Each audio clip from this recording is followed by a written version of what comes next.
Ce même jour, 2 d'entre eux se rendaient à un village appelé Emmaüs, qui se trouvait à 11 kilomètres de Jérusalem. Ils parlaient de tout ce qui s'était passé. Pendant qu'ils parlaient et discutaient, Jésus lui-même s'approcha et fit route avec eux. Ils le voyaient, mais quelque chose les empêchait de le reconnaître. Jésus leur demanda « De quoi discutez-vous en marchant ?» Et ils s'arrêtèrent tous, attristés. L'un d'eux, appelé Cléophas, lui dit « Es-tu le seul habitant de Jérusalem qui ne connaisse pas les événements qui s'y sont passés ces jours-ci ?»« Quel événement ?» leur demanda-t-il.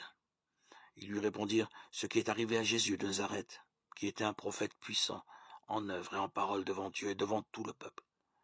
Nos chefs des prêtres et nos dirigeants l'ont livré pour le faire condamner à mort et l'ont cloué sur une croix.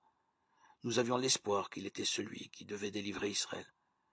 Mais en plus de tout cela, c'est aujourd'hui le 3e jour depuis que ces événements se sont passés. Quelques femmes de notre groupe nous ont étonnés, il est vrai.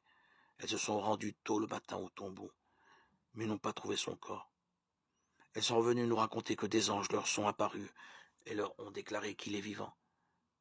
Quelques-uns de nos compagnons sont allés au tombeau et ont trouvé tout comme les femmes l'avaient dit, mais lui, ils ne l'ont pas vu. Alors Jésus leur dit, « Ô hommes sans intelligence, que vous êtes lents à croire tout ce qu'ont annoncé les prophètes. Ne fallait-il pas que le Messie souffre ainsi et qu'il entre dans sa gloire ?»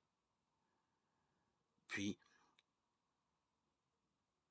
il leur expliqua ce qui était dit à son sujet dans toutes les Écritures, en commençant par les livres de Moïse et en continuant par les livres de tous les prophètes. Luc 24, 13-27.